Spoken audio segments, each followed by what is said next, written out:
blaming white cops for the killing of black kids. Instead, teach your black children to be obedient towards authority. And I don't care if most of y'all are black. You need to teach your children to obey authority. We need to teach our sons and daughters. Good evening, family. Once again, it's been a while, but we're back up in this thing. Once again, this clown, fake pastor Philip Mitchell, says to the black people.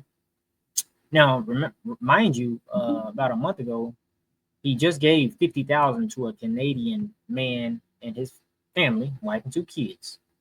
And if you saw that video, you were able to see that most of his crowd were black people. A few months before that, he was crying about closing the doors, needing to raise money. Now, I'm trying to figure out, how is it that this clown, this fake pastor, has the audacity to address bad behavior towards black people when you have white people in your crowd too? You just gave a white man 50 grand. I'm sure he's not the only white man that's, in your crowd. I'm pretty sure you have, Latinos, but you have more black people in your crowd, in your congregation. But somehow black kids are worse than some of the other kids. Some black kids have an authority problem with cops and grown-ups, but other races don't. Let's finish listening to this poor excuse for a so-called pastor. To obey authority. We need to teach our children to not fight against authority, not fight against cops, not rebel. Be model citizens. Stop being. What kind of kid is going to be a model citizen? You got grown-ups that aren't even model citizens. So what does he even call a model citizen?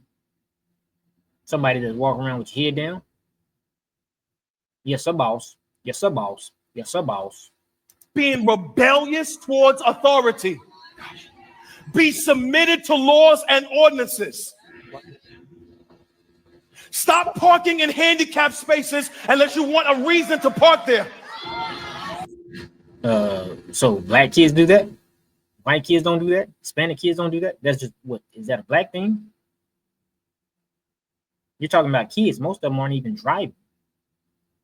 Grown-ups are the ones I be seeing parking in handicapped spots, you know what I'm saying, who don't even have a handicap license plate or placard. But this is something that he's addressing with black youth.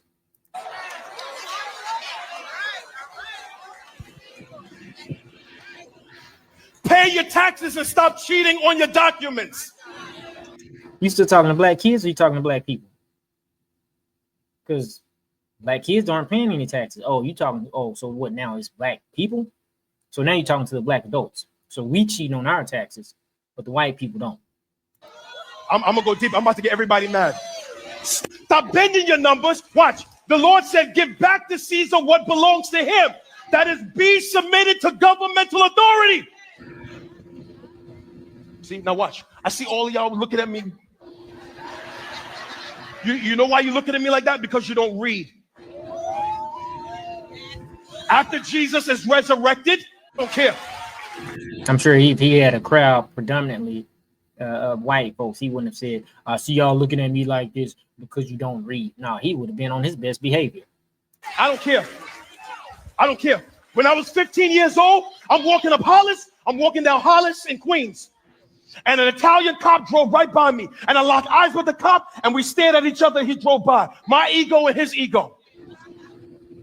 No cameras, no iPhones, no social media, no recordings. And then he says one word to me. Listen to what he says to me. This is what he says to me. He says to me, watch, say something. And in that moment, I hear the voice of my mom and my father. Son, obey authority. Well, you didn't eat. Does it need? Do you need? If you got a gun to your head, why don't you hear the voice of common sense? Common sense. Some things nobody has to teach you. If somebody got a gun to your head, you just kind of know to comply. Son, respect your elders. Son, don't be in trouble out there with the police. Son, make sure you. So I'm trying to figure out why the cop, after you locked eyes with him, why did he run up on you and put a gun to your head? You gave him a reason because you locked eyes with him? Oh, no, you're saying to black people, just hold your head down and walk around like slaves because people have the opportunity and they've got the privilege and they've got the laws on their side to just physically oppress you. You listen to people when they talk, and I can hear them blah, blah, blah, blah, blah, blah, blah, blah, blah. No. And in that moment, with that Glock pressed to my head, I got to make a decision. Either my ego is going to be strong. What you mean ego? There ain't no ego. Common sense. Common sense. Somebody has a gun to your head. Or my submission to authority is going to be stronger than my ego. It's not a submission to authority. It's a submission to a gun. Authority and having a gun to your head is two different things. You're talking about your life is literally in danger. It has nothing to do with authority. Fake Pastor Mitchell. And if I have not been taught to obey authority. So your family taught you what? That there's a possibility you're going to be walking down the highway and you can look eye to eye, lock eye to eye with a cop, and you could find a gun to the back of your head. And how did they prepare that for? How did they prepare you for that? Teaching somebody, you know what I'm saying, how to obey authority doesn't teach somebody how to deal with that, sir.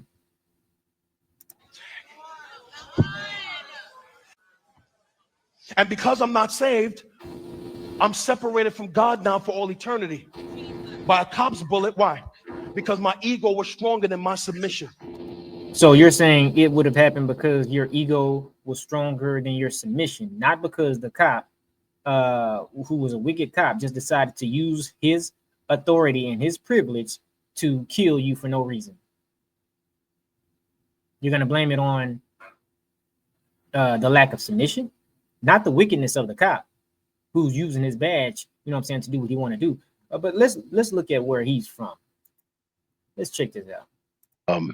So I'm from Queens, New York. My parents are actually from Trinidad. So I was the first person in my family born in the United States. There you go. Y'all was eating bacon shark. Yeah, all that. Praise God. I have all that, right? There you go.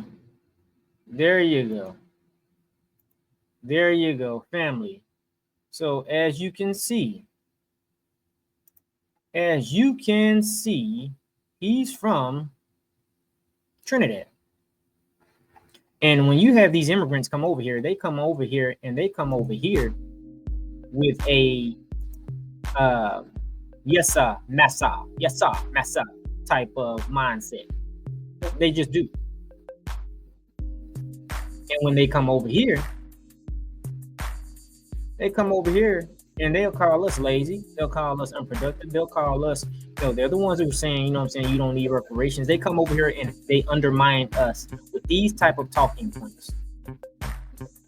Pointing his finger at black people. Just gave a white boy 50,000 in his family. Never mind, you got a congregation full of black people who could have used that money, who, you know what I'm saying, I'm pretty sure the reason why you got the money because they came in and supported you. It's not Trinidadians in your congregation. It's black, foundational black Americans. Family, it's been a while. You've been tuned into TWID Radio. Once again, we wanted to just expose this guy and his talking point because it's all the same old rhetoric. Everybody wants to point the blame at the Negro, and that's why we've got to delineate. That's why we got to say, hey, where you from? Where your family from? But family, you've been tuned in to TWID stands for That's What I Do. Don't forget to like, share, and subscribe. And until next time, all praise to the Most High.